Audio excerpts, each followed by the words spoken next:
Chama aqui. Fica vendo lá se.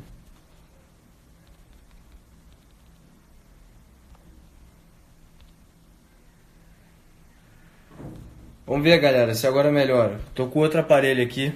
Estão me ouvindo?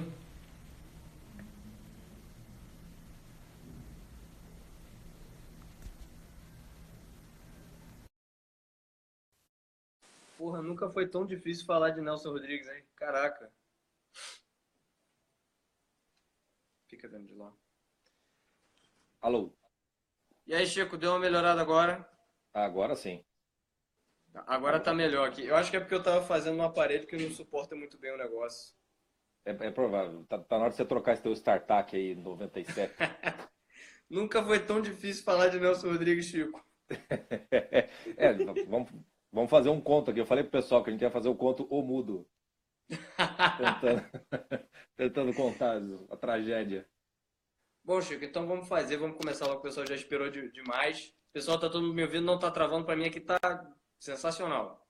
Aqui também tá indo certinho. Ah, maneiro. Então vamos lá. Bom, galera, o que que acontece? Se a gente fizer um caminho sobre um caminho literário da miséria nacional, pegando três expoentes que eu arbitrariamente estou colocando, a gente começa em Machado de Assis. Machado de Assis ele está falando muito de auto-engano. Na verdade, toda a obra do Machado de Assis ela é sobre auto-engano. Auto-engano é com um estilo bem irônico, bem sarcástico, num português que pra gente hoje ele já não é mais tão simples assim, embora não devesse ser. E depois a gente vem aí o Lima Barreto. Como o Lima Barreto ele sempre se sentiu acuado pela sociedade, você tem toda aquela carga azeda, não acho que seja um bom escritor como Machado, mas aí ele traz já o auto-engano com elementos mais proeminentes de covardia e de canalice mesmo, né? De como o sujeito acaba sendo tragado pelo meio de uma forma um tanto quanto mais grotesca e gritante do que aparece em Machado. Já o Nelson Rodrigues ele muda esse cenário porque ele insere um fator nacional que faz todo mundo dar risada. Ele insere a putaria. Ele insere a putaria totalmente desvelada. Então, o que, que acontece? Nelson Rodrigues, né, nasceu em 23 de agosto de 1912, hoje ele faria 107 anos, e teve uma vida que variou entre pujança econômica e pobreza. Começou a trabalhar muito cedo, desde os 14 anos, eu acho. Ele já trabalhava no jornal do pai e ele era repórter policial, então ele estava ali desde a cidade, vendo casos de homens que matavam as suas esposas quando as pegavam em adultério, estava vendo casos de estupro e todas essas coisas. E isso foi permeando o imaginário dele e aí veio a experiência definitiva, duas experiências definitivas que a gente vê nas crônicas dele. Primeiro, a morte do irmão, do Roberto, que a moça entrou na rádio não, ó, no jornal do pai deles, Mário Rodrigues, chamado A Crítica, e deu-lhe um tiro na barriga. E isso gerou um problema imenso na família dele, porque o pai dele morreu de tristeza, dizendo: ah, aquela bala era para mim, aquela bala era para mim, porque a mulher entrou lá dizendo: Mário Rodrigues, um de seus filhos, por acaso está aí? E o Roberto a atendera e quando chamou a sala, deu-lhe um tiro. Então, o que acontece? Daí, o Nelson Rodrigues ele começou a, a ganhar mais proeminência com o teatro dele. E o Nelson Rodrigues, ele geralmente ele é visto de várias formas, né? Você tem o pessoal que só está interessado em glamorizar a putaria, então vai falar da vida como ela é, vai falar do teatro, vai falar das novelas. Você tem o pessoal que está mais preocupado com política, então você só vai ver gente falando do óbvio Lulante, pegando aquelas frases dele falando do comunismo, aquelas coisas do tipo, o marxismo é o ópio do povo e tudo mais. Isso não é ruim. É ruim porque deixa um documento do autor que é uma metonímia deformante, né? Então, assim, o Nelson Rodrigues ele é muito mais do que só ou o anjo pornográfico ou o reacionário. Existe algo para além dessas duas classificações. Então, o que acontece? Hoje, muita gente está tendo contato com o Nelson Rodrigues. É interessante a gente pensar no seguinte aspecto, porque o Olavo de Carvalho mesmo ele diz que geralmente lá nos cálculos que ele fez, acho que com o Roberto Campos, ele diz que Geralmente são 30 anos de atividade cultural até que um status cultural degradante ele possa ser modificado. Bom, Nelson Rodrigues já se foi há 20, mais 40 anos ano que vem. E o que ele estava falando ali? Ele estava falando coisas como: o amor livre é mais um termo bonito para não chamarmos os homens como estão hoje de vira-latas de esquina ou gatos de telhado. Ele estava falando que o homem nasce com os instintos e contra os instintos. Então, por trás desse Nelson Rodrigues, havia um Nelson Rodrigues que tinha uma visão antropológica e espiritual do homem perfeitamente coerente com o que nós podemos chamar hoje dessa cosmovisão conservadora, ou que as pessoas estão indo mais atrás hoje em dia.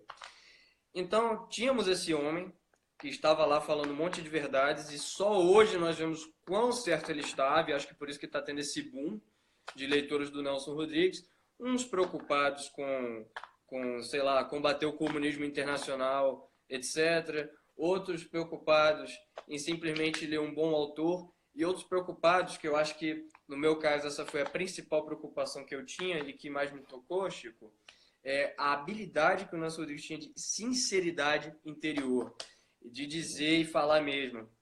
O homem deve passar a mão no rosto e assim perceber a sua própria hediondez, perceber as nossas canalices e as nossas falhas e, ao mesmo tempo, me parece tentar purgá-la de todo jeito, para que ele, embora me parecesse, isso aí já é um julgamento muito difícil de ser feito, me parecesse que tinha a mesma sina do intelectual brasileiro, né? O Machado tinha isso, o Lima Barreto, um tanto quanto pessimista, né? Para ele, parece que no Brasil você podia botar uma placa: abandonai toda esperança, só vós que entrais. E a gente vê isso nas obras, no teatro, tudo. Então, Chico, começo para passar para você, fazendo-te a seguinte pergunta: como a vida deveria estar depois de Nelson Rodrigues? Como a vida deveria estar se nós fôssemos um país decente que escutasse os seus mestres? Deveríamos estar como estamos hoje? As pessoas me parece que ficaram mais covardes, as pessoas ficaram mais canalhas, e a putaria ela saiu do nível da hipocrisia, ela assumiu o nível de regra de conduta moral para fins de sobrevivência. O que você acha? Não sei, o Nelson Rodrigues, acho que nessa época que a gente está vivendo hoje, né, talvez a figura dele ela fosse até mais odiada do que foi, por exemplo, no aspecto político na época dele, né? Alguém colocou bem aí a coisa foi censurado durante a ditadura, a esquerda o odiava, a direita também não morria de amores por ele. Guardado várias proporções aí, dá para dizer que o Nelson sempre era um negócio meio Olavo de Carvalho, no seguinte sentido, que onde está é problema, vamos dizer assim. É um negócio que joga ali e o troço não funciona. Uma das coisas que me impressiona muito o Nelson Rodrigues é o fato dele ser uma celebridade, né? Um best-seller desde sempre. Não é aquela característica... Primeiro que no Brasil não se lê, né? Então só do Nelson Rodrigues ter sido muito lido e muito conhecido já é um negócio que tem que chamar a atenção de todo mundo no país. Porque ele publicou as suas coisas e as peças iam para o teatro, virava radionovela, depois virava novela, depois virou filme. Quer dizer, não teve nenhuma área da cultura brasileira que o Nelson Rodrigues não tenha chego em termos de narrativa, né? Teatro, cinema, televisão, literatura, rádio, estava em tudo, né? Então o impacto cultural dele no imaginário cultural brasileiro, ele foi muito grande já desde o primeiro momento. Então, me parece que no primeiro momento você tem... a vida como ela fala assim, olha, somos isso. É isso que estamos nos revelando aqui. E é óbvio que aquilo encontrou um eco tremendo na sociedade meados do século XX. Porque ele morre, a gente entra num outro contexto, né? Porque se a gente for pensar, eu fico pensando como seriam as crônicas do Nelson Rodrigues se ele visse, por exemplo, o que era a televisão ali entre os anos 80 e começo dos anos 90, né? Sei lá, Banheira do Gugu, se ele pegasse o show da Xuxa com a mulher lá dizendo que, né, não quer, traz o americano para dizer que não quer homem com pinto pequeno. Eu imagino o que ele não falaria, né? O que ele não faria com isso. Se é que daria para fazer mais.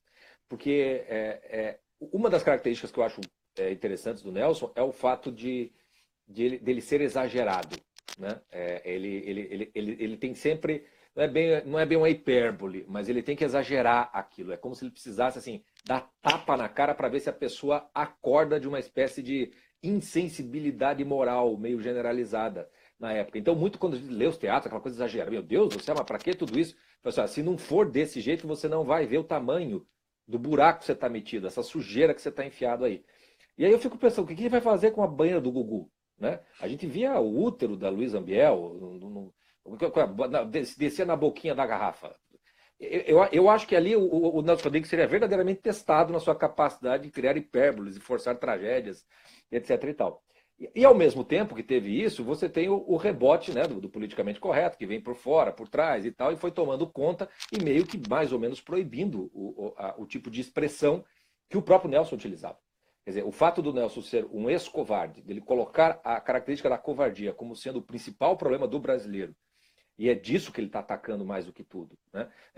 Uma das coisas que eu acho que se erra na análise do Nelson Rodrigues é cair no moralismo puro e simples. Né? Seja para você dizer que ele é o pornográfico, seja para você dizer que ele era o reacionário moral contra tudo isso. Quando no fundo ele está dizendo o seguinte, olha, vocês só são assim, só tem essa putaria toda, porque vocês são todos bundão, vocês são tudo covardes. Vocês não caem nesta maldade porque vocês são maus. Vocês caem nessa maldade porque vocês são fracos, vocês são covardes, vocês são merdas. Né? E eu acho que, por tabela, a vida como deveria estar, eu acho que essa função dele, moral ou cultural na sociedade, quem substituiu isso foi o Olavo de Carvalho. Esse aspecto, e eu acho que o próprio Olavo diria isso. Aliás, tem uma expressão que o Olavo usa muito, né? Isso é batata, isso é batata. Ninguém, antes dele, Nelson Rodrigues é quem mais utilizava essa expressão, que talvez fosse corrente. Né? Mas também o uso da hipérbole, do exagero, etc. e tal. O Olavo segue os passos do Nelson nesse sentido. E aí é óbvio que ele causa um estrago danado. Né? E a característica do Olavo também é sempre a mesma, né? Sempre o exagero, sempre a hipérbole. Né? Sempre botando as coisas tudo num todo, que daí causa aquele frisson, aquela loucurada toda.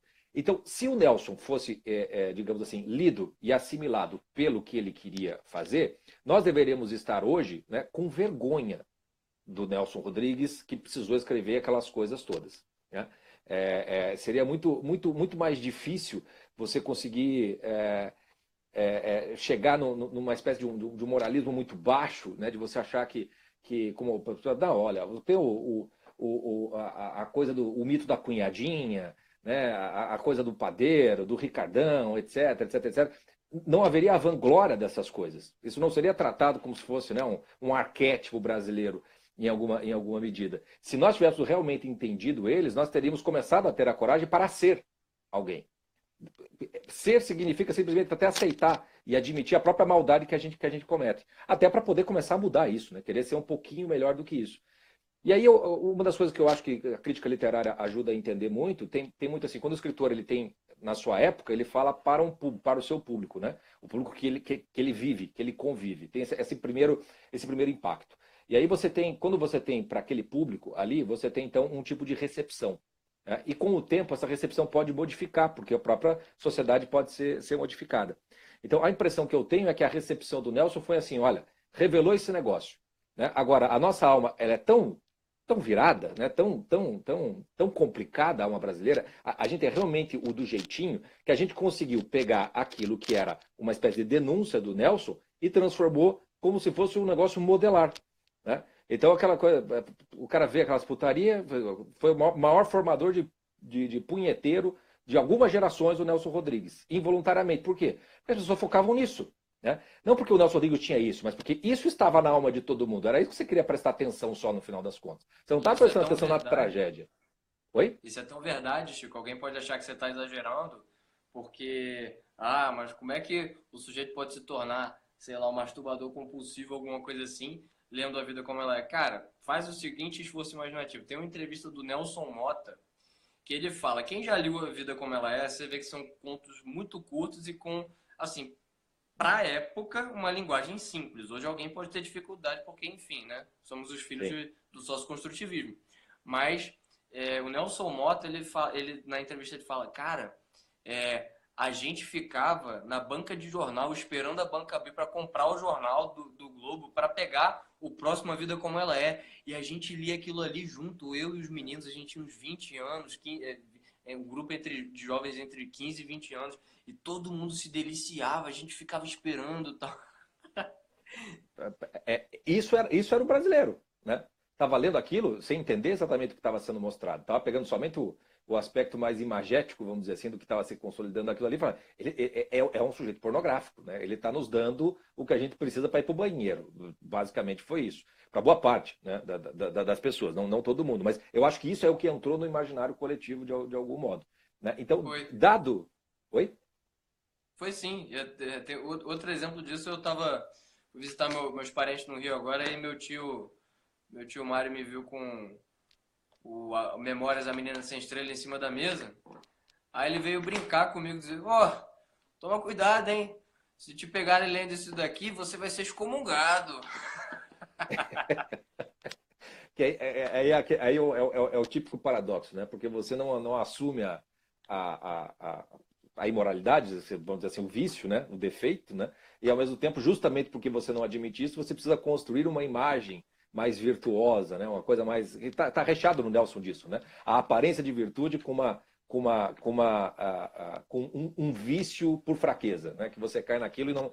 o que você não pode é fazer com que as coisas se revelem, no final das contas, seja para os outros, seja para você mesmo. Então, a vida como deveria estar hoje, dado que a recepção no imaginário foi mais pelo lado pornográfico, com um negócio meio barroco, contrastando com uma espécie de pureza de anjo, que o título da biografia do Rui Castro é Feliz, porque de fato o Nelson foi recebido dessa maneira, como uma espécie de anjo pornográfico. Né? Então, a vida como deveria estar hoje, de certa maneira, deveria estar exatamente como está mesmo. Por um lado, você tem um moralismo completamente alucinado, que não é só do politicamente correto, porque mesmo que quando você vai para dentro da questão das religiões e tudo mais, você vai ter um tradicionalismo completamente oco, sepulcros caiados, sem qualquer condição de fazer qualquer transição entre regras morais e situação concreta que as pessoas estão, uma falta de compaixão, de misericórdia tremenda desse pessoal. E por outro lado, você tem a putaria institucionalizada virando lei. Né? O que é a coisa do poliamor? Você pode casa com tatu bandeira, faz o que você quiser da tua vida, da tua vida moral. Né? A coisa do relacionamento aberto é lindo. Né? Esses tempos até a gente fez um podcast de um episódio do seriado Black Mirror, no qual lá, um troço absurdo, idiota, né? Que era um videogame onde o cara jogava com o amigo dele, e no videogame você tinha sensações e os caras se pegam no videogame e ficam juntos no videogame. Né? O cara com o amigo dele. E aí o cara fica todo mal, né? Pô, tô traindo a minha mulher e tudo mais. Fim das contas, termina o negócio com ela concordando que ele pode uma vez por mês transar com o amigo dele pelo videogame, desde que ela também possa ir pro boteco dar para alguém de verdade. Né? Inventaram o corno virtual e a mulher se aproveitando. E aí muita gente que assistiu esse seriado, principalmente de juventude, né? Achando aquilo espetacular. Tá aí o relacionamento do futuro. Isso é o relacionamento do futuro. Esse é o relacionamento aberto. Eu falo assim, mas isso aí é um bando de corno, né? Que não sabe o que está fazendo. Então, por um lado, você tem uma permissividade total, por outro lado, você tem um endurecimento do coração tremendo, e nessas duas coisas você vê, ou é anjo ou é pornográfico, e você não sai dessas duas coisas. Para você quebrar essas coisas, você precisa meio que falar alto, meio que dar tapa. E eu acho que era isso que o Nelson estava tentando fazer. Né? E aí, teve aqui, não sei quem ali perguntou assim, vocês estamos comparando o Nelson Rodrigues e Olavo de Carvalho, na atuação em termos de para fora, estamos comparando sim. Porque o Olavo de Carvalho faz a mesmíssima coisa, dá uns murros, usando os palavrão, etc, que é para te deixar completamente assim, meu Deus, como eles podem comparar assim, tal. Faz todos esses escândalos, essas coisas todas. Mas é justamente para ver se desperta, se tira você dessa insensibilidade moral no final das contas, né? Para ver se a coisa acontece. Até eu falei, a gente comentou no podcast, mas eu acho que aqui faz até mais sentido a gente comentar. Por que o Nelson escolhe escrever teatro? Por que ele faz as coisas mais carregadas dele estão no teatro, estão no drama? Porque o próprio drama ele é catártico. O teatro foi feito para ser catártico, né? A estrutura do drama, ela é uma ação que está acontecendo naquele momento presente e que ele tem que ter um desenlace no final. Lá na época grega, aquele negócio era quase que uma religião. Você ia como sempre para a missa para ver as tragédias, né? De alguma maneira, o Nelson estava tentando educar as pessoas. de alguma maneira, com esse impacto do drama, da catarse, da purgação, em alguma medida. Depois, quando ele vai para a vida como ela é, a vila radionovela, etc., é, de certo modo, é uma pílulazinha, né? É uma nota de rodapé do que está das grandes tragédias. E eu acho que nesse processo todo, o que o Nelson pode ensinar para as pessoas? Porque eu não acredito que o brasileiro de hoje ele consiga ler e entender melhor o Nelson Rodrigues do que o brasileiro da época do Nelson Rodrigues, de 40, 50, 60 anos atrás. Nós somos muito mais burro, muito mais analfabeto do que aquele pessoal. O que significa dizer que se for para ler o Nelson Rodrigues, não vai funcionar. Primeiro, porque se for para putaria, não tem mais graça, né? Tem uma internet, X-vídeos, esses troços todos, para quê? Eu vou aquele negócio. Segundo, se for em termos literários, etc e tal, o Nelson tem o problema de ser monocórdico, né? Ele tem aquela repetição de temas que parece que quando você lê uma coisa, você já leu quase que todas. O que eu acho que faria muito bem às pessoas é conhecer a vida do Nelson Rodrigues.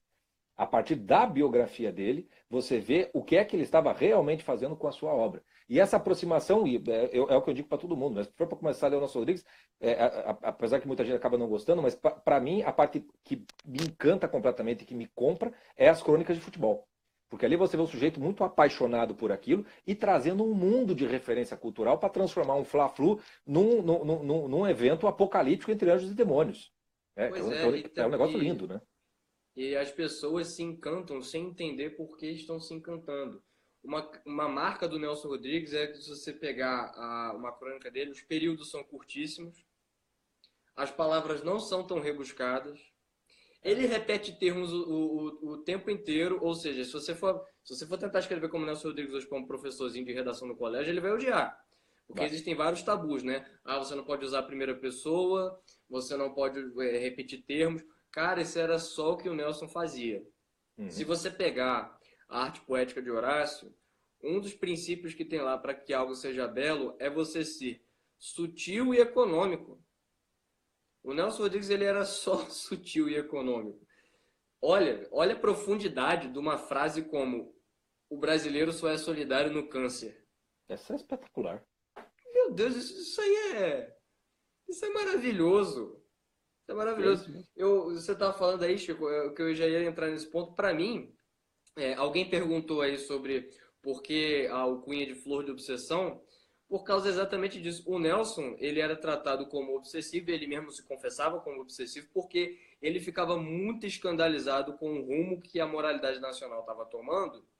E ele, exatamente, o obsessivo, ele costuma ser repetitivo, repetitivo, repetitivo, repetitivo. Então, exatamente por causa disso daí. Ainda mais pela forma dele, às vezes, hiperbólica, mas na verdade não é uma hipérbole. Como o Chico bem falou, é uma forma mais plástica de dizer as coisas, né? Porque você vê, como ele fala na primeira crônica do Memórias da Menina Sem Estrela, que é o livro que eu acho que todo mundo tinha que começar, porque é lindo, é fabuloso, não é tão complicado, você usa assim, você não faz tantas consultas assim ao dicionário, quando faz você grava logo as palavras, porque ele repete toda hora as mesmas coisas, né? Então, na primeira crônica ele fala que o brasileiro é um furioso nato, por onde se anda só se vê em caras amarradas de ambos os sexos. Ele fala isso andando... Quando ele diz que o brasileiro é um furioso nato, ele não está querendo dizer que as pessoas no Brasil ficam se socando, xingando as outras gratuitamente. Não é isso. Ele está dizendo simplesmente que as pessoas andam de mau humor, andam com a famosa cara de cu. Entendeu? A maioria das pessoas é assim, porque a maioria das pessoas não são satisfeitas com a própria vida, não gostam de trabalhar, não sei o quê. É isso que está condensado lá e o pessoal não vê. Então, só que o Nelson ele trabalha nessa linha. Quando ele diz furiosos natos, olha como a imagem parece que diz mais do que ele diria, do que simplesmente se ele dissesse os brasileiros andam de cara emburrada. Sim. Então, essa habilidade é fenomenal. E esse Nelson é que precisa voltar. E você falou do teatro, Chico, tem um dado da vida dele. Isso é muito importante, gente, pra gente agora que está aí em ramo de internet, muita gente aparecendo, muita gente produzindo coisa para o meio cultural, porque o Nelson Rodrigues, quando ele começou a escrever teatro, primeiro que ele nunca tinha lido nem Shakespeare. Nunca tinha lido. Ele foi lá, nadou, escreveu Vestido de Noiva, 3 atos, fez aquele negócio todo e pá! Funcionou. Não, primeiro foi A Mulher Sem Pecado, depois veio Vestido de Noiva. Vestido de Noiva é que estourou o negócio mesmo por causa da superestrutura dramática que é realmente admirável. Né? Sim. Mas da peça em 3 planos, não sei o quê. Mas aí ele diz que fez isso também porque é o seguinte, ele disse que se tornou o dramaturgo caça-níqueis. Ele queria dinheiro. Sim. Ele aproveitou a onda do teatro, foi lá fazer porque queria dinheiro. E ele mesmo fala que quando escrevia suas peças, ele ficava pensando, para vocês verem, gente, preste atenção o que era o Brasil na época. Preste atenção o que era o Brasil na época. Ele dizia assim, hoje em dia, naquela época, quando eu escrevi minhas peças, ficava pensando nos meus coautores que estavam atrás de mim. Raquel de Queiroz, Zé Lins do Rego, o Antônio Calado, o Manuel Bandeira. Olha a galera que ele... Olha o pessoal que vivia, que fazia cultura brasileira naquele tempo. Imagina, Chico, a gente poder ter o privilégio de pensar, pô, caraca, eu tô escrevendo isso aqui. O que será que o Bandeira vai achar? Pô. O cara tem que ter coragem mesmo. Pois é, então o Nelson, ele encarou, ele admitiu que tinha uma espécie de desejo mimético dele. Eu tô vendo todo mundo aqui fazer cultura e ganhar dinheiro. Então ele começou a querer fazer cultura e ganhar dinheiro não por causa da cultura e não por causa do dinheiro, mas por causa das pessoas. A estrutura do desejo mimético é essa, né? Você persegue algo não pela coisa em si, mas pelo o sujeito ou o objeto mediador. Então você cria essa veneração com o mediador. Tanto é que ele fala que enchia o saco do Manuel Bandeira para ele escrever sempre uma crítica positiva para ele no jornal, tal. E aí muita gente se escandaliza muito com a peça Álbum de Família. Mas ele fala no Memórias da Menina Sem Estrela que escreveu Álbum de Família como se fosse um exorcismo. Que ele precisou falar tudo o que ele queria, que ele precisou colocar ali uma peça realmente maldita para que as pessoas, para que ele não ficasse mais querendo caçar admiração, porque os admiradores cairiam naturalmente com isso daí. E só assim que ele desenvolveu a própria voz. Nesse ponto, que o Chico comparou com o Olavo, aí é uma coisa que a gente tem que falar. Se vocês olharem, por exemplo, para a gente aqui do Instituto, quando vê o Brasil comentado alguma coisa, o Chico e o Jota, o próprio Olavo, o Ítalo Marcilli, por que a gente, quando vai falar, às vezes, o Flávio Morgenstern, o Nogueira, por que quando a gente vai falar, geralmente a gente é mais duro? Porque a gente sabe o momento cultural que a gente está vivendo. E assim, uma coisa, eu acredito, Chico, você está vivendo num ambiente de muita hipocrisia e que as pessoas elas ficam vivendo seus vícios, mas ainda assim tentando manter capas de virtude. Sim. Isso está condensado no título, por exemplo, Bonitinha, mas ordinária. Perfeito. Certo? Hoje em dia, não existe sequer a hipocrisia. Não existe personagem. Existe uma tentativa feroz de transmutar, de metamorfosear os vícios em virtudes. Tudo é virtude, não pode existir mais vício. Sim. Então, quando a gente vê uma realidade mais grossa, mais bruta, mais bárbara, quando a gente for falar dela, a gente vai usar uma linguagem mais bruta e mais bárbara, porque a coisa tem que ser vista em si. A gente está falando aqui putaria. Adequada, né? A gente está falando aqui putaria, mas aí eu pergunto aos espectadores, teria termo mais adequado para a gente falar disso? Alguma outra palavra refletiria exatamente o fenômeno que a gente está falando aqui? Exatamente. Não tem. E também, pessoal, para quem ainda se sente um pouco amarrado pelo politicamente correto, por isso que o Nelson falava que ele era um ex-covarde, porque ele começou a perder o medo de falar as coisas que ele estava vendo. Olha, quando for escrever, quando for fazer qualquer coisa, não é para você ser um jeca, não é para você ser um idiota, um mal educado. Mas assim, não tenha medo de falar o que você quer falar. Não tenha medo. A linguagem, ela se tornou cativa do politicamente correto, e quando a linguagem se torna cativa de uma ideologia, o seu pensamento também se torna, por mais que você não seja partidário dela. Sim. Então fica todo mundo raciocinando, não só falando, mas raciocinando com melindres, com medinho de falar as coisas como estão vendo ou como elas são. Eu mandei um artigo pro Senso em Comum, acho que foi publicado ontem, Brega, burro e babaca. Conheça o jovem de consciência crítica. Belo título. Depois você dá uma olhada lá, Chico. Eu vou ler, eu não te perdi essa. A turma, o Nelson Rodrigues, e tipo, a turma agora está falando, né? Alguns amigos acharam muito prudente pegar esse texto e colocar em grupos de família. Vou fazer E mais um aí álbum agora do a galera Caminho. está falando que, meu Deus, quanto ódio, é ódio, não sei o Ou seja, a, a mera forma agressiva de se falar as coisas, com um certo tom de desprezo e brincadeira, Uhum. já as pessoas encaram isso como ódio. Isso é fruto do imaginário pobre de uma nação cheia de pessoas ressentidinhas que não conseguem entender as coisas. Aí fica com essa reação emocional para lá e para cá. Gente, o Nelson Rodrigues conseguia falar que Dom Helder não era católico no jornal. E Uhum. ele não perdeu o trabalho dele por causa disso. Ele não, ele, beleza, tinha os seus inimigos e tal. Cara, o que o Nelson Rodrigues faz com Tristão de Ataíde, Alceu Moroso Lima, é de uma genialidade. Ao mesmo tempo, ele é muito agressivo com o Doutor Alceu, Uhum. mas ele sabe ser sutil. Mas é porque naquela época dava para ser sutil, hoje em dia não dá. A gente não tem um imaginário nem um público qualificado para entender a sutileza da agressividade. Então, às vezes, quando a gente vai falar, por isso que a gente usa essa linguagem, como você falou, Chico, mais barroca, porque isso é libertador. Isso é libertador. Sim, sim. É como se. Você pegou bem, né? A gente saiu do bonitinha, mas ordinária, na qual você tem dois valores muito, muito claros, né? O mas como fazendo antítese. Se fosse hoje, tem que ser bonitinha porque ordinária. Né? É bonita porque ela é ordinária. É só ver as celebridades que a gente tem aí, né? É, basicamente vendendo esse tipo de imagem. Essa necessidade de você ser, de certo modo, bruto, né? Às vezes até cruel ou assim parecer, e é sempre muito difícil de você discernir, né? Quando as pessoas sempre falam, não, mas aí esse sujeito eu não consigo ouvir, isso aí é muita má educação, não sei o que, não sei o que. E entendo o que a pessoa está querendo dizer com isso, né? Claro que poderia ser dito as mesmas coisas de uma outra maneira. No entanto, se você diz aquelas mesmas coisas de uma outra maneira, você não vai atingir aquilo que você realmente quer atingir. Né? Então, o critério vai estar sempre assim, no sentido do que o sujeito está fazendo. Né?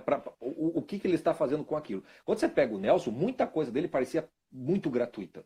Estava lá no meio de uma crônica, de repente ele soltava uma frase sensacional, que as pessoas só iam lembrar dessa frase, e batendo em alguém. Né? O Otto Lara Rezende, que era amigão dele, quantas vezes não apanhava do Nelson Rodrigues? Apareceu até nas histórias e nas peças, né? Coitado do Otto Lara Rezende. Né? Ele batia direto no Otto Lara Rezende. Mas havia todo um contexto e um sentido, no final das contas. Mas é claro que no Brasil, aí entra a coisa do desejo mimético, né? Já entra na coisa, e aí esse é o efeito colateral desse tipo de coisa, que é você criar uma cultura da imitação da grosseria. Né? Que é a coisa a grosseria medíocre, ela se torna puramente grosseria. Né? Você não consegue salvar nada. Né? Que é quando você começa a fazer a repetição. Né? Então, porque tem lá um Nelson Rodrigues, ou tem lá sei lá, um Ítalo Marcília, tem lá o Olavo de Carvalho, etc. E tal, então todo mundo começa a xingar todo mundo. Pá, pá, pá, pá, pá. É o típico brasileiro. Né? Assim como o Nelson Rodrigues não estava criando a putaria, as pessoas pegam só a putaria. Quando a pessoa está usando uma linguagem mais forte, eles só pegam a linguagem mais forte, sem substância alguma naquilo tudo. Faz parte do contexto. Mas entra a ver com a coisa literária, né? Da coisa do decoro. Né? Quer dizer, o decoro é a adequação das partes dentro de um todo. Né? Então, quando você está falando publicamente, num contexto no qual, no story seguinte, vai ter uma mulher praticamente nua te chamando a atenção, é difícil de você querer chamar a atenção de alguém se você não conseguir, de fato, chamar a atenção de alguém. Né? Então, veja mesmo o Ítalo, né? Fez o pancadão, guerrilha, etc. Então, não estou nem falando de usar palavrão ou não, estou falando já dos próprios termos para a coisa chamar a atenção. Né? Nós mesmos aqui, o Jota, né? Bota o nome Os Náufragos. Né? Assim, pô, um nome que é um guarda-chuva para muita coisa, né? Mas que chama a atenção, e até chama a atenção para um negócio que, olha, você não tá náufrago desse jeito. Ninguém está tão náufrago assim como você pensa. Mas você precisa fazer esse tipo de coisa para chegar até as pessoas. Né? Então, eu acho a solidão da inteligência no Brasil é um troço muito doloroso. Né? Alguém lembrou aqui nos comentários botar, acho que da filha dele, da filha cega, era isso? Que eu me lembro dessa, e são belíssimas. Tem alguns momentos na qual o Nelson ele desce um pouco daquilo ali e fala de uma maneira mais eu vou usar a palavra mais doce ou mais desarmada, talvez, e aquilo é de uma beleza lírica extraordinária, né? Como também do próprio Olavo de Carvalho, né? Muitos dos textos do Olavo, os melhores são justamente aqueles em que não tem nada desse negócio combativo, né? Vai pegar lá, sei lá, abandono dos ideais, vai pegar lá sobre poesia e filosofia, o imbecil juvenil, apesar do título do imbecil juvenil, vai ver que tem uma, ou sobre quando ele fala sobre esmola, por exemplo, uma das coisas mais bonitas do Olavo é quando ele fala sobre esmola, tem um negócio muito você vê que tem uma substância ali no qual o uso rebuscado da agressividade, da crueldade, ou qualquer coisa assim, ela está compondo algo ali, né? E está tentando chamar atenção de alguma coisa, de alguma forma. E hoje em dia, como é um griteiro de surdos, né? Que as coisas foram se construindo no Brasil, para você arrebentar isso e você revelar a realidade brasileira e fazer o sujeito até aceitar isso daí, é um exercício que só com exorcismo mesmo. Se existisse uma categoria literária de livros que exorcizam, Nelson Rodrigues certamente estaria dentro delas. Se bem sucedido ou não, seria uma outra conversa. Mas eu acho que ele estava tentando fazer isso. Né? Aquela frase dele, o que é o Brasil? O Brasil não é um povo, não é uma terra, não é nada. O Brasil é uma paisagem. Eu acho isso de um brilhantismo total. Porque é uma paisagem, porque a gente ama o Brasil o quê? O que está acontecendo com a Amazônia aí, né? Alguém vai lá para a porcaria daquela floresta para fazer alguma coisa? Não, né? Nós só queremos ver a fotinha da Amazônia toda bonitinha ali. É a grande paisagem, das praias, é a nossa geografia, é isso que a gente acha bonito. E quando a gente olha para nós brasileiros, somos uma bela paisagem. Que povo lúdico, que povo que abraça, que povo amoroso, que povo não sei o quê, o povo cordial, etc, etc, etc. Então, é esse povo cordial que é um dos que mais mata no mundo. 60 mil homicídios por ano, né? Do crime organizado. Quando você cava um pouquinho essa elite, por exemplo, de poder do Brasil, como aconteceu com a Lava Jato, o que foi que se revelou? O que foi que se revelou? Se revelou que está tudo podre. Está tudo, mas não salva um nessa desgraceira. E aí, como é que faz? Assim, bom, não faz, né? Ou fazemos um grande acordão aqui, jogamos tudo para baixo e ficamos posando de que somos aqui pela garantia das leis, da Constituição, dos costumes. Né? É muito Nelson Rodrigues tudo isso que está acontecendo. Né? É muito Nelson Rodrigues. Nelson Rodrigues acho que ia adorar fazer. Eu não sei, eu desconfio que o Nelson Rodrigues ia virar escritor policial, viu? Se vivesse de romance policial nessa época. Pegaria aí esses delegados de Lava Jato e faria uma bela de uma série a respeito disso. Porque personagens não faltam, né? Nesse contexto todo. Mas o que ele tem para ensinar, Nelson, como tantos outros escritores brasileiros, é daqueles que vai ter de ser redescoberto sempre.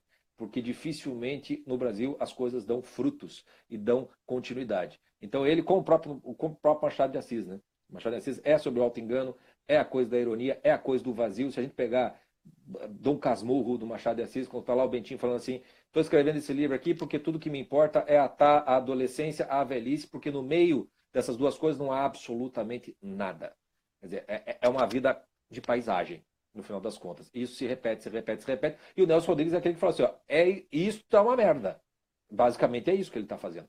Né? E isso poucos tiveram a coragem de fazer. E por isso que ele tem toda a razão. Né? O nosso grande problema é a covardia. Porque com essa covardia a gente não é nem bom nem mal. A gente estaria naqueles primeiros 3 cantos da Divina Comédia. Nós não entraríamos, não seríamos aceitos no inferno. Porque não, covarde nem entra. O covarde não tem nem condição de ser verdadeiramente mal. Ele é mal por consequência só. Não porque ele realmente fez uma escolha moral de ser dessa maneira ou da outra. E disso deriva, né, nosso fetiche por concurso público, segurança, estabilidade, etc. E tal, vem tudo dessa covardia. A importância de terminar a vida no Brasil sendo ex-covarde é tudo, no final das contas. Né? E ele colocar a coisa do canalha como sinônimo de covarde é justamente para fazer você ficar com vergonha disso daí. Porque a palavra covarde ainda você não se incomoda, mas canalha pega. Canalha pega. Pega. E sabe o que eu acho? Sabe o que eu acho mais interessante, Chico, dessa leitura que você está fazendo? Não estou te ouvindo. É porque tá sem som? Acho que caiu. Tá sem som? Caiu teu som? Tá me ouvindo? Alô? O pessoal que tá comentando aí, vocês estão escutando? E escutando o Caio ou caiu para vocês? Tá sem som? Tá me ouvindo, pessoal? Eu não estou escutando. Tá com som, Chico. Tá com som. Beleza. Vou falando aqui. Caiu para mim? o que eu acho, assim, acho que foi uma compensação divina pro Brasil é o seguinte. O Nelson ele falava naquela época que o romancista precisa de solidão. Porque os romancistas todos, o pessoal que estava fazendo arte começou a ser todo mundo se arrebanhar para a esquerda. Então eles estavam interessados em fazer grupinho. E a arte ficou meio de lado. Tanto é que ele ficava dizendo que dizia direto ao Antônio Calado: faça literatura, faça literatura. Cara, eu não tô te ouvindo, Caio. Não sei o que aconteceu, cara. Tá Pessoal, todo vocês mundo estão me me ouvindo, ouvindo ou mas eu só não o tô te Chico que não está me ouvindo. ouvindo? Não sei o que aconteceu. Alô? Tá me ouvindo, Chico? Ué.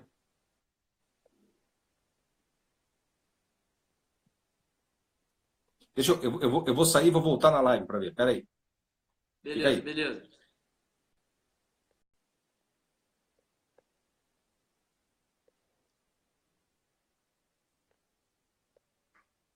É só o Chico que não tá me ouvindo. Cara, acho que é algum problema com o Instagram mesmo. É isso aí, cara. O Instagram tá zoando a live.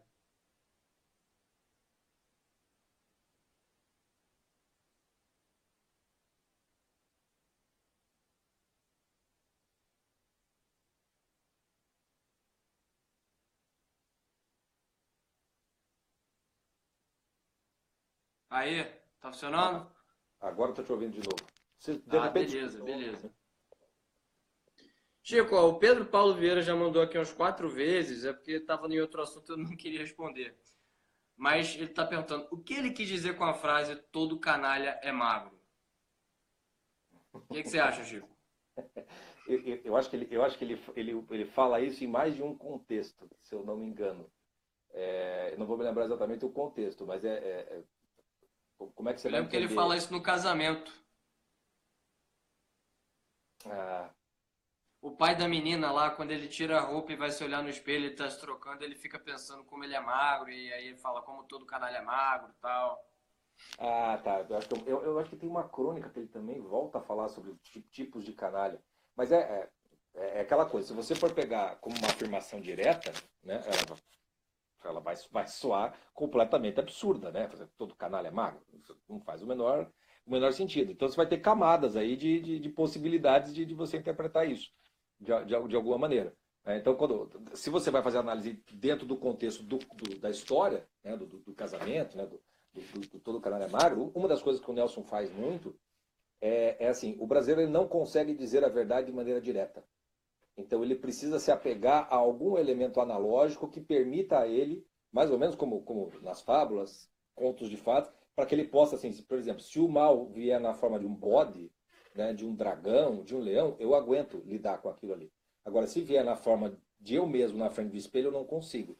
Então a própria feiura moral, vamos dizer assim, né, ela acaba se condensando em alguma característica que o sujeito absolutiza aquilo tudo, no fundo, é para não assumir que foi uma escolha dele. Por exemplo, todo canal é magro. Né? Aí você pode viajar nas interpretações. Mas pode ser todo canal é magro, todo canal é gordo, todo canal usa óculos, todo canal é careca, todo canal. Tanto faz qual é a característica que você vê. Porque no fundo, é sempre para se desviar do centro, do coração, de onde está a verdadeira canalice, né? No final das contas. Então, tem muito também de casca de banana nessas coisas, né? Quando se fala, que é para te dar um choque. Né? Normalmente esse choque faz você assim. Sabe aquela coisa quando você tem alguma coisa para esconder, se alguém vem e fala assim, meu Deus do céu, olha só, ou você já acha que é com você. Aliás, está cheio de personagens no Nelson Rodrigues que assim, né, a gente analisou no podcast um dos contos que era exatamente esse. Começa a novela acho que é o Monstro, a mulher ligando para o marido e fala assim, venha para casa já, você não sabe o que aconteceu. O cara vai numa desabalada da carreira achando que tinha morrido o sogro, que morava todo mundo na mesma casa. Quando chega, tá todo mundo vivo, não tem ninguém morto. Aí a mulher fala assim, temos um tarado nessa casa. O que o marido pensa? Vai, cacete, e descobriram nessa desgraceira aqui. Aí descobre que não é, que é o outro cara, que é o cunhado. Aí ele já dá uma aliviada. Mas que barbaridade, né? O tarado, não sei o quê. E Então ainda quando você assume tem o tom moralizante, né? O tom moralizante. Então, quando você não tudo que te importa é esconder essa canalice, vamos dizer assim, né? Essa taradice, vamos dizer. Então, qualquer coisa que revele ela para você mesmo, você vai tentar evitar. Você vai tentar evitar. Então, essa nudez, a coisa da magreza, etc e tal, eu acho que é muito mais um artifício ali usado pelo próprio personagem para não assumir a verdadeira canalice, né? E para, de certo modo, colocá-la em alguma parte que não é ele mesmo, né? Que é algo que, de certa maneira, não é até acidental, né? No final das contas. Estou elaborando mais aqui em cima, mas eu precisaria reler para ver todo o contexto, para ver se não tem nenhuma coisa a mais, não, cara. Não, mas é isso mesmo. Isso aí é um traço mais geral do estilo do Nelson. E também porque tem. Se a pessoa também não pode pegar esse tipo, quando está lendo Nelson Rodrigues, não pode pegar essas máximas, digamos assim, e dar um ar absoluto a elas. Muitas vezes é simplesmente o seguinte: bom, duas hipóteses mais rasteiras. O cara que é magro, ele tem um certo ar de desprezo por si próprio. Isso pode ser um pensamento dele com relação a si próprio, se diminuindo, ou simplesmente o Nelson Rodrigues já viu muitos canalhas magros e vai lá e coloca: todo canalha é magro. Às vezes é só isso. Né? Às vezes é só isso mesmo. Muito provavelmente é só isso mesmo. Às vezes é um artifício retórico mesmo, para deixar mais interessante. Isso aí é outra coisa. Muita gente fala: nossa, tudo no Nelson Rodrigues é um alarme, é alguma coisa. Gente, ele estava escrevendo para o jornal, os capítulos saíam às vezes de um dia para o outro. Tem que criar expectativa para o pessoal comprar o próximo. Exatamente. Isso é normal, isso faz parte do gênero literário que vai para o jornal. E não é um negócio que diminui a obra, porque se você for ler Crime e Castigo do Dostoiévski ou Ana Karenina do Tolstói, foram publicados em fascículos de revista semanal. Ana Karenina era uma espécie de novelinha da Globo, da Rússia, no meados do século XIX. E se você pegar Ana Karenina, embora seja gigantesco, levou anos sendo publicado, os capítulos eram todos curtinhos. Exatamente como é a vida como ela é. Bem curtinhos. Não tem muitas. As sessões dentro das partes dos capítulos eram todas muito curtas. Porque era feito para jornal. Então o escritor também tem que fazer esses ganchos, né? Os cliffhangers, que fazem nos seriados. Né? Quando chega no final, para fazer o cara assistir o da semana, do dia seguinte, ou da semana seguinte. E assim vai, né? Sim, sim. Agora, Chico, pegando aqui um pouquinho, já mudando de assunto, já perto da gente terminar, eu queria compartilhar contigo e saber a tua opinião numa leitura que eu tenho. Eu acho que foi um desígnio, foi na hora que travou o teu vídeo aí, quer dizer, travou o som aí. Eu acho que por um desígnio da misericórdia divina com o Brasil, a gente vê um cenário muito feliz em termos de potencialidade, se a gente comparar com o Brasil atual com o que o Nelson falava. Porque quando ele estava lá, ele estava escrevendo nas crônicas dele que o romancista brasileiro precisava de solidão, porque o pessoal estava se arrebanhando em torno da esquerda, né? E aí foi deixando de fazer arte para fazer panfletagem. Ele até fala em várias crônicas que ele dizia ao Antônio Calado: faça literatura, faça literatura. E acertou nisso. E falava de muita coisa também. Na crônica, nessa primeira crônica que eu falei, do Memórias da Menina Sem Estrela, ele diz que numa segunda-feira ele passa de carro pela orla de Copacabana e se espanta com a quantidade de umbigos. A quantidade de umbigos na praia. E ele diz que todo dia parece um domingo. Todo dia parece um domingo. Ele batia muito nessa questão de parecer que o brasileiro não trabalha, que o brasileiro é meio vagabundo, sobretudo carioca, porque ele fala em outra crônica que ele chega em São Paulo e aí ele vê em São Paulo o restaurante meio vazio que ele vai comer e aí ele pergunta ao garçom: ora, meu senhor, mas onde estão as pessoas? Aí o garçom pergunta: você é de onde? Ele: do Rio de Janeiro. Aí o garçom depois diz: ah, aqui se trabalha. Exatamente, Matheus. O brasileiro é um feriado. Ele condensa essa imagem nessa expressão fabulosa. O brasileiro é um feriado. E então ele está falando o que aí? Ele está falando... Depois ele ainda diz que não existe o guerra e paz brasileiro. Não existe o grande homem brasileiro, o grande símbolo aglutinador de um sentimento nacional. As pessoas são furiosas natas, ou seja, reclamam, não querem trabalhar, são covardes e são fingidas. E ele ainda fala o seguinte: as pessoas estão esquecendo o que é um ser humano. Porque o ser humano ele é essencialmente responsabilidade. E o Nelson diz: se nós não tivéssemos responsabilidade, nós estaríamos de quatro urrando para o bosque. Perfeito. Ou seja, nós seríamos animais completos. E ele começou a ver essa animalização do homem. Essa animalização no sentido de que o homem, hoje, existe essa ideia de que a dignidade da pessoa humana ela é ligada à satisfação dos desejos mais pueris e até grotescos. Perfeito. E olha como Deus é bom, porque 40 anos depois da morte desse homem, a gente agora tem muita gente no meio cultural fazendo um trabalho, por exemplo, vocês e o Dr. Ítalo, no sentido de falar para as pessoas: pare de reclamar, haja com responsabilidade, conserta a tua vida, faz as coisas direito. Uhum. A gente, o teu trabalho individual com relação à educação da imaginação e o que a gente está desenvolvendo aqui no Instituto também, é para voltar, a gente voltar a ter algum imaginário estético, algum imaginário em termos de experiência humana.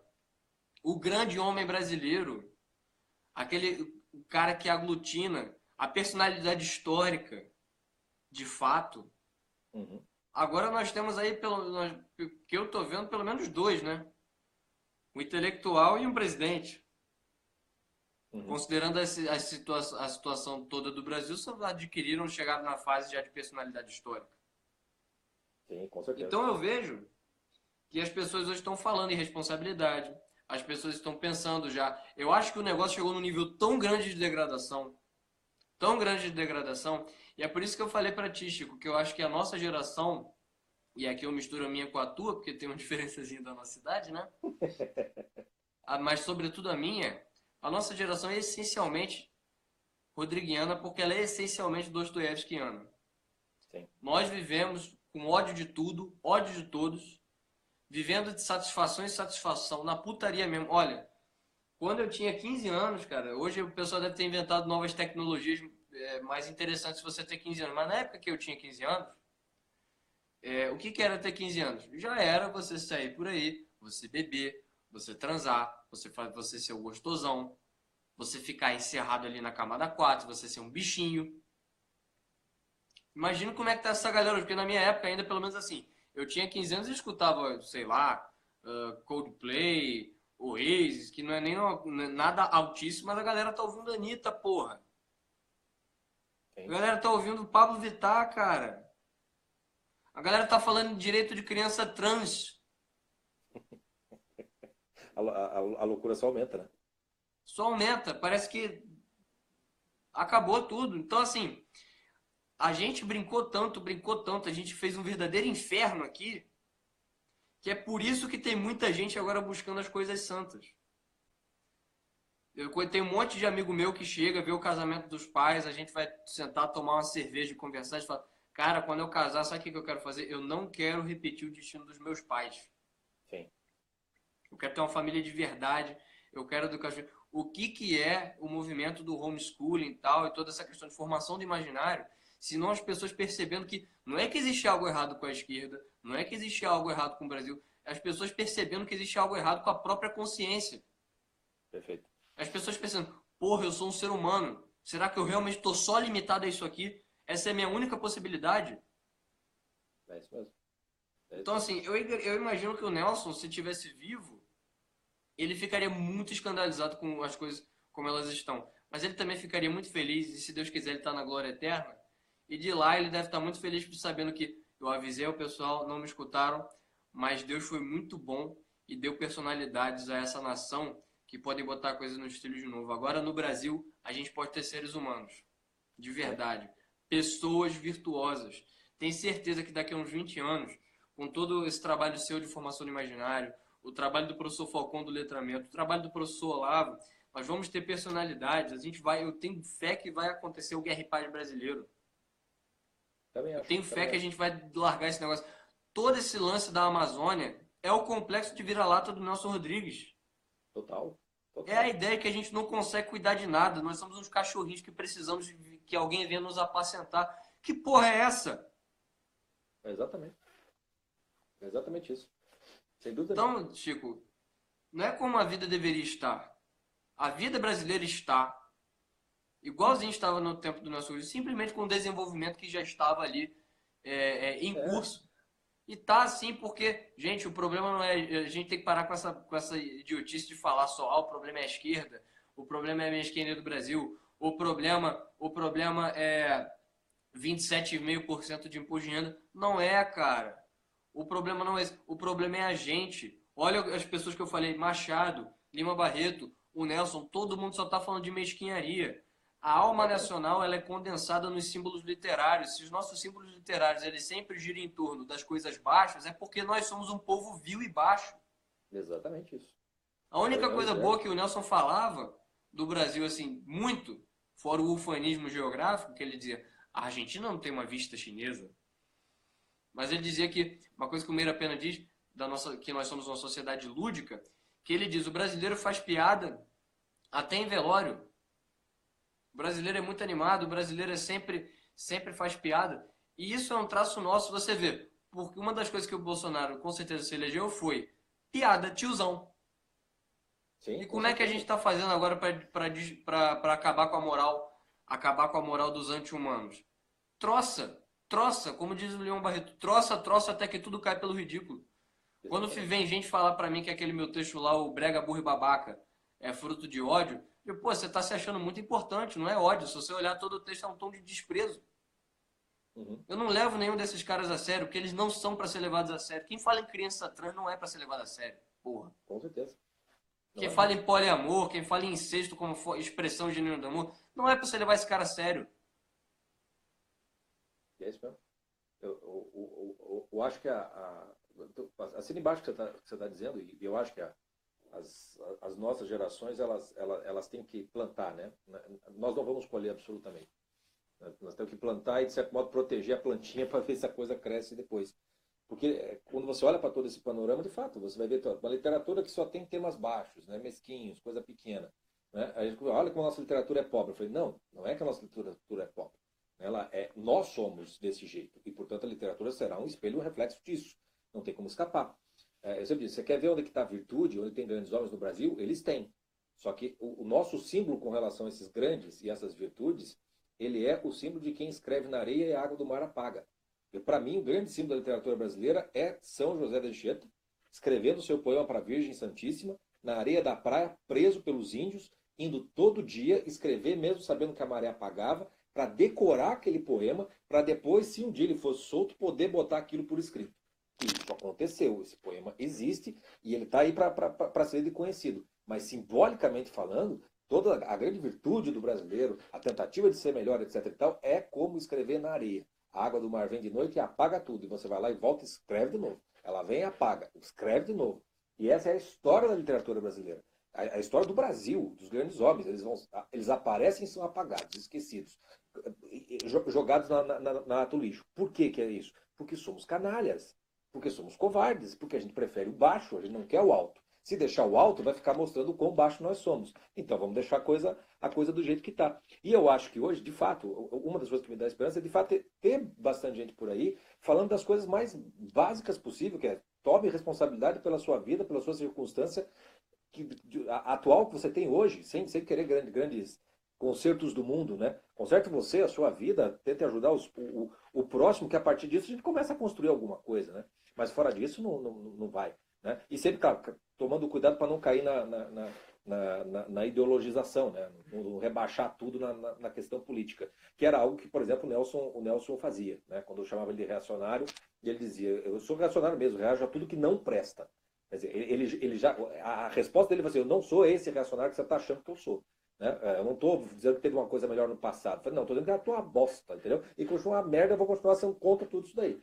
Que é o que dava para ser, né? No final das contas. Então, o Nelson ele tem que se manter atual, mais do que nunca, e mais do que nunca, ele precisa ser, digamos, trabalhado e tratado como esse exorcista que, de certo modo, ele pode ser da alma brasileira. Ele, de fato, pode ser. Né? Porque ele revela o putanheiro, né? O putanheiro que há em mim fala ao putanheiro que está em você. Através do Nelson Rodrigues, porque ele está revelando. aquilo tudo. Né? E aí, em vez da gente se orgulhar, como o Nelson Motta, de que esperava abrir a banquinha no domingo para depois ir tocar punheta no banheiro em casa, porque estava lendo a novela, né? É você sempre sentir vergonha desse negócio. Né? E dá graças a Deus que teve alguém que mostrou o quão baixo isso é, o quão trágico isso é, como infernal isso é, né? No final das contas. Então, o Nelson não pode não só não ser esquecido, como ele merece filhotes, né? E de certo modo, eu acho que ele está tendo. Tem razão. Onde quer que esteja, acho que ele está feliz por um lado. Sim, sim. A galera tem que entender que o que o Nelson fazia era simplesmente o seguinte: a hipérbole tem uma função lírica em levar